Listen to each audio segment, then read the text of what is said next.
දවසක් මගේ යාළුවෝ හැමෝටම ඉතින් ගොඩ දවසකින් තමයි ඔයාලට වීඩියෝ එකක් අරගෙන එන්නේ. ඉතින් මම හිතනවා Oshik Secrets YouTube channel එක තාමත් ඔයාලට අමතක වෙලා නැතුව ඇති කියලා. ඉතින් ටිකක් කාර්යබහුල කාල සීමාවක් තමයි පහුගිය ටිකේ ගෙවුනේ. ඉතින් මේ ටිකත් එහෙම තමයි. ඉතින් මේ කාල සීමාවෙන් පස්සේ මම ඔයාලට දිගටම කලින් වගේම වීඩියෝස් අරන් එන්න පොරොන්දු වෙනවා. ඉතින් පොඩ්ඩක් මේ ටිකේ මට වීඩියෝස් ගේන්න බැරි වෙයි. හැබැයි ඉතින් මාත් එක්ක තරහ වෙන්න එපා. මට පුළුවන් වෙච්ච ගමන් මගේ යාළුවෝ හැමෝටම මට ආදරය කරන හැමෝටම ඒ ආදරේ මාත් ඔයාලට ඒ විදිහටම ආදරේ ඉතින් ඒ ආදරේ බෙදා ගන්න වීඩියෝස් අනිවාර්යයෙන්ම අරගෙන එනවා. ඉතින් ඔයාලා දන්නවා මේ වෙනකොටත් අද වීඩියෝ එක තමයි මගේ ෆ්‍රන්ට් හෙයාර් එක කට් කරගන්න තමයි මම අද යන්නේ. ඉතින් ඒ අත්දැකීම ඔයාලත් එක්ක ෂෙයා කරගන්න යන්නේ. ඉතින් මේ වෙනකම් මම මගේ කොණ්ඩේට මොන හරි සත්කාරයක් කරනවා නම් මොනවා හරිම දෙයක් කරනවා නම් ඒක ඔයාලත් එක්ක බෙදා ගන්න හැමදාමත් අමතක කරේ නෑ.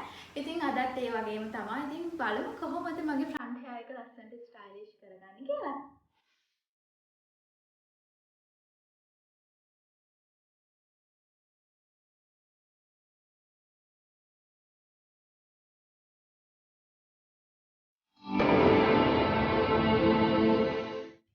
මුලින්ම ඔයාලට කියන්න ඕන දෙයක් තමයි සාමාන්‍යයෙන් අපි හෙයාර් කට් එක විදිහේ හෙයාර් කට් තියෙනවා. ඉතින් මේ හෙයාර් කට් එකක් අපි කරනකොට අනිවාර්යයෙන්ම අපේ මුහුණේ හැඩය ගැන සැලකිලිමත් වෙන්න ඕනේ. ඉතින් මම කට් කරන විදිය ඔයාලට නොගැලපෙන්න පුළුවන්. අනිත් එක ඔයාලා හැමෝම දන්න ඉතින් මගේ කොණ්ඩේ සාමාන්‍යයෙන් ටිකක් දිගයි. ඒකෝල ඉතින් මට මේ ලස්සනට හැමදාම යනකොට ස්ටයිල් කරන්න අමාරුයි. ඉතින් ඒ නිසා තමයි මම මේ මගේ ෆ්‍රන්ට් හෙයාර් එක හැම වෙලේම මට ඕන විදියට කට් කරගන්න. ඉතින් මෙහෙම ඔයාලා දන්නවා හැමදාම මම සාමාන්‍යයෙන් මේ ගානට වගේ කට් කරනවා. ඉතින් මේ කට් කරපු කොණ්ඩේ තමයි දික් වෙලා තියෙන්නේ. ඉතින් මේ බලමට ගොඩක් දික් වෙනකම් කට් කරන්න බැරි වුණා පහුගිය කාලේ තිබ්බ වැඩත් එක්ක. ඉතින් මේ දික් වෙලා තියෙන කොණ්ඩේ තමයි අද මම ස්ටයිල් කරන්න යන්නේ. ඉතින් ඔයාලා ඉතින් දන්නවනේ හැමදාම වගේ මගේ කොණ්ඩේ සාමාන්‍යයෙන් ටිකක් දිගට තියෙනවා කියලා. ඉතින් මේ වගේ දිග කොණ්ඩයක් තියෙන කෙනෙක්ට කොණ්ඩේ ලස්සනට ඉස්සලා ෆ්‍රන්ට් හෙයාර් එක ලස්සනට කට් කරගෙන අපිට ලස්සන විදියට යන තැනට ලස්සනට යන්න පුළුවන්. හැබැයි මෙතනදී වැදගත්ම දේ තමයි ඔයාගේ කොණ්ඩේ වොලියුම් එක තියෙන්න ඕනේ. එහෙම නැති වුණොත් එහෙම ඔයාට මේ හෙයාර් කට් එක ලස්සනට කරගන්න බැරි වෙනවා. ඉතින් ඒ නිසා අනිවාර්යෙන් ඔයාලගේ කොණ්ඩේ වොලියුම් එක ගැන හැමතැනදීම සැලකිලිමත් වෙන්න. මොකද කොණ්ඩේ වොලියුම් එක අපිට වැඩි කරගත්තොත් අපිට පුළුවන් කැමති විදියට හෙයාර් කට් කරගෙන අපේ ලස්සන වැඩි කරගන්න. එහෙනම් බලමු මම කපන සුපුරුදු හෙයාර් කට් එකට මොනවද මට ඕන කරන්න කියලා. ඉතින් සිම්පල් හෙයාර් කට් එකක් කරන්නේ. ඉතින් මේකදී අනිවාර්යෙන් අපිට හෙයාර් කට් එකක් කරද්දී කතරක් අවශ්‍ය වෙනවා, 50ක් අවශ්‍ය වෙනවා. ඉතින් සාමාන්‍යයෙන් ආධුනික කෙනෙක්ට නම් මේ වගේ හෙයාර් බෑන්ඩ් ටිකකුත් යූස් කරලා කොණ්ඩේ කට් කරගන්න පුළුවන්. ඉතින් මෙතනදී කියන්න ඕනේ අපි හෙයාර් කට් එකක් කරන්න කලින් අනිවාර්යෙන්ම අපේ කොණ්ඩේ තියෙන ගැට අවුල් ඔක්කොම හොඳටම අයින් කරගෙන ඉන්න ඕනේ. එහෙම නැතුනොත් අපි කට් එක අවසානයේදී අපේ කට් එක නිවැරදි වෙන්නේ නැහැ. අනිත් දේ තමයි ගොඩාක් වෙලාවට අපි හෙයාර් කට් කරන්නේ කොණ්ඩේ තෙත් කරලා. ඉතින් කොණ්ඩේ තෙත් කරලා හෙයාර් කට් එක කරාම තමයි හරිම නීට් එකට පිළිවෙලට හෙයාර් කට් එක අවසානයේ අපිට ලස්සනට බලා ගන්න පුළුවන් වෙන්නේ. හැබැයි ඉතින් මම අද කොණ්ඩේ කට් කරද්දී මේ කොණ්ඩේ තෙත් කරන්නේ නැහැ. ඒකට හේතුව මොකද ආයෙ නැවතමට ඔයාලට පෙන්නන්න ගියාමත් කොණ්ඩේ ආයෙ ඩ්‍රයි කරන්න වෙනවා. ඉතින් ටයිම් එකේ ප්‍රශ්නයක් තියෙන නිසා මම කොණ්ඩේ තෙත් කරන්නේ නැතුව තමයි කපන්නේ. හැබැයි ඉතින් ඔයාලා කොණ්ඩේ කට් කරනකොට තෙත් කරලා කපන්න පුළුවන් නම් තමයි වඩාත්ම හොඳ. ඒත් එකම තමයි අපි දැන් සාමාන්‍ය කොණ්ඩේ තෙත් කරලා කට් කරනකොට නෝමලි කට් කරනවට වඩා පොඩි වෙනසක් තියෙනවා. හේතුව තමයි දැන් අපිට කොණ්ඩේ අවශ්‍ය මෙතනින් කට් කරගන්න නම් අපි කොණ්ඩේ තෙත් කරාට පස්සේ කට් කරද්දී අපි ඒ ප්‍රමාණයෙන්ම කට් කරලා හරියන්නේ නැහැ. මොකද කොණ්ඩේ වේලලාම කොණ්ඩේ පොඩ්ඩක් උඩට යනවා. එතකොට අපිට කොණ්ඩේ නිකර ගාවින් කපන්න ඕන නම් අපි චුට්ටක් විතර පල්ලෙහාන් තමයි කට් කරන්න ඕනේ. ඒක අනිවාර්යයෙන්ම ඔයාලා අවධානය මනසේ තියාගෙන තමයි හෙයාර් කට් එක කරන්න ඕනේ. කොණ්ඩේ දෙමළ කට් කරනවා නම්. එහෙම නැති වුණොත් ඔයාලා බලාපොරොත්තු වෙන්නේ කොණ්ඩේ කට් කරන්න මේ හරියට නම් එහෙම නැත්නම් මේ හරියට නම් ඔයාලා බලාපොරොත්තු වෙන තැනට වඩා පොඩ්ඩක් කොණ්ඩේ කොට වෙනවා. ඉතින් එතකොට අපේ හිතට ටිකක් දුකයිනේ අපි බලාපොරොත්තු වෙච්ච දේ විදිහටම ආවේ නැති වුණා. ඉතින් ඒ නිසා අනිවාර්යයෙන්ම මේ දේ ගැන සැලකිලිමත් වෙන්න ඔයා හෙයාර් කට් ටිකක් තනියම කරගන්නවා නේද? හරි එහෙනම් අපි දැන් බලමු කොහොමද කොණ්ඩේ කට් කරන්නේ කියලා. මම මුලින්ම මගේ කොණ්ඩේ මැද රොදේ බෙදා ගන්නවා.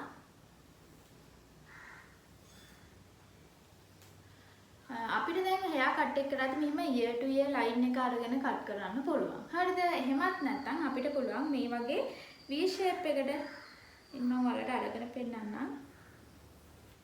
මෙන්න මේ ආකාරයට V shape එකට දෙපැත්තෙන්ම අරගෙන කට් කරන්න පුළුවන්. ඔයාගේ කොණ්ඩේ වොලියුම් එක අඩු වෙනවා. ඔයා අනිවාර්යයෙන්ම මෙන්න මේ විදිහට කොණ්ඩේ පොඩ්ඩක් V shape එකකට අරගෙන කට් කරන්න. කොණ්ඩේ වොලියුම් එක වැඩිපුර තියෙන කෙනෙක් විතරක් ear to ear line එක අරගෙන කට් කරනවා. ඉතින් ear to ear line එක කියන්නේ මේ මැද අපි කොණ්ඩේ බෙදුවාට පස්සේ එතන ඉඳන් අපේ මේ කන අවසානයේ ඉවර වෙන තැනට තමයි අපි ear to ear line එක කියලා කියන්නේ.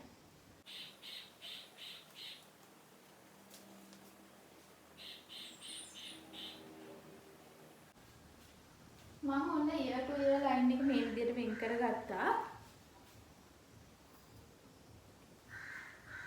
දැන් මම මගේ කොණ්ඩේ පිටිපස්ස පොඩ්ඩක් දිග වැඩි නිසා ඒ ටික එකතු කරලා කොණ්ඩේ ගෙඩියක් වගේ හරි ගහ ගන්නවා.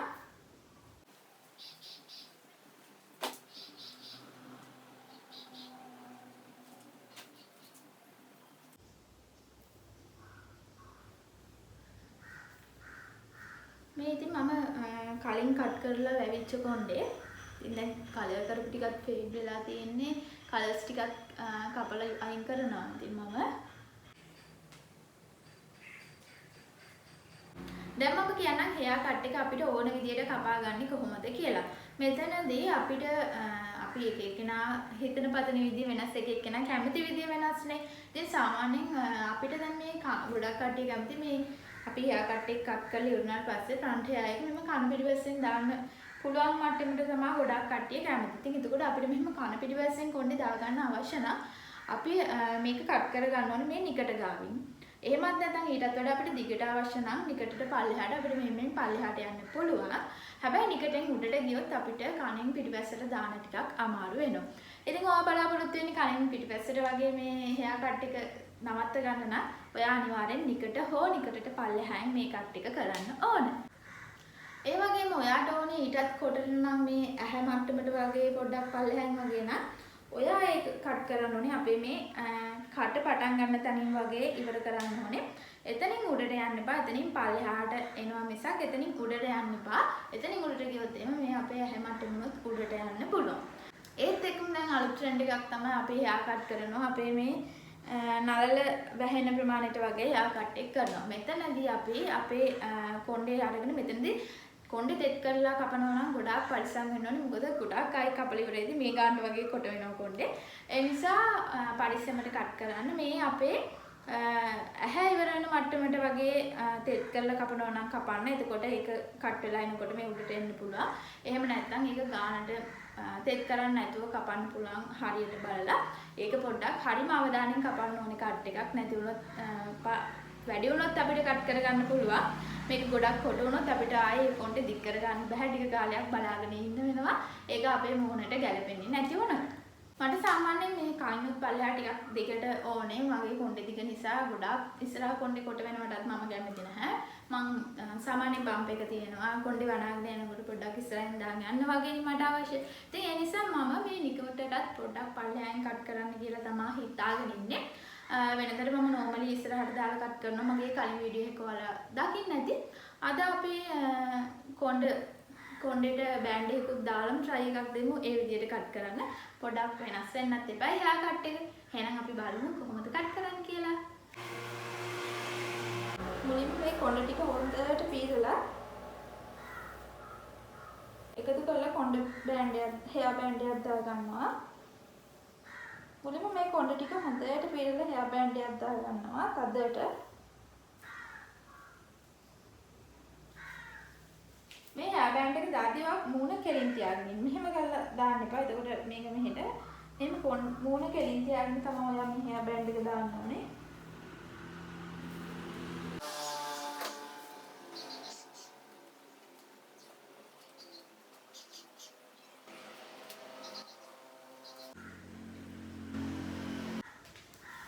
ඊට පස්සේ ඔයාට ඕන ගන්න මූණ කෙලින් තියාගෙන තව හෙයා බෑන්ඩ් එකක් කරමු අපි.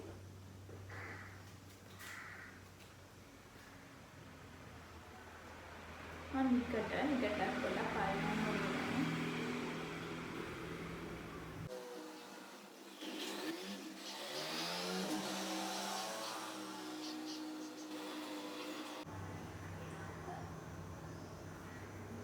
ඔයාලට පේනවා ඇති නිකටට පාලනයෙන් තමයි මම කපන්නේ.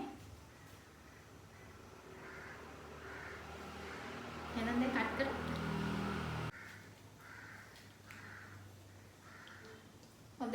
4ක් ගන්න.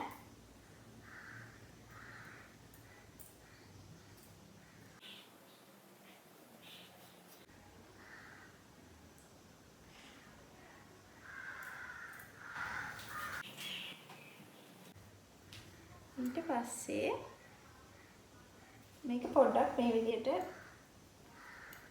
කතුරෙන් කපනවා.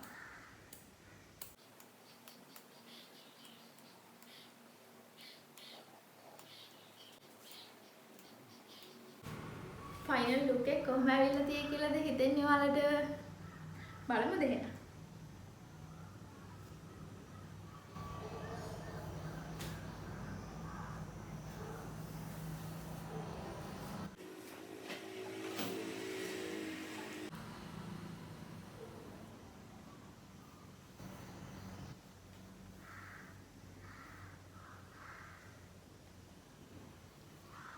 ඔයගලන්ට පේනවා ඇති ඒක ලස්සනට ලේ එකක් වගේ ඇවිල්ලා තියෙනවා.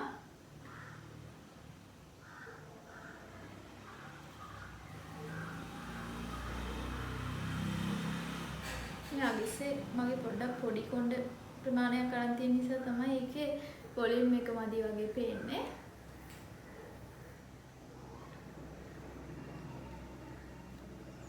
බලන්න ඒක අපිට මෙහෙම පැත්තට උනත් දාන්න පුළුවන්.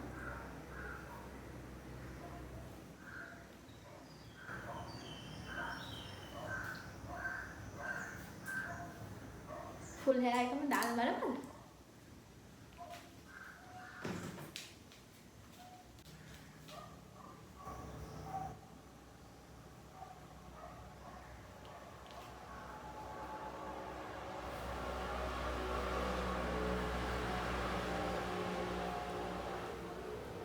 බලන්නකො ෆුල් හෙයර් එකම ආවම වෙනසක් තියෙනව නේද? ලස්සනයි නේද? දිගම කොණ්ඩයක් තියෙනවට වඩා මෙහෙම ඉස්සරහින් පොඩ්ඩක් කට් වෙලා තියෙනකොට 아무තු ලස්සනක් අපේ මුහුණට එකතු කරනවා. ඉතින් ඒ නිසා තමයි දිග කොණ්ඩ තියෙන හැටි ප්‍රශ්නයක් නේ.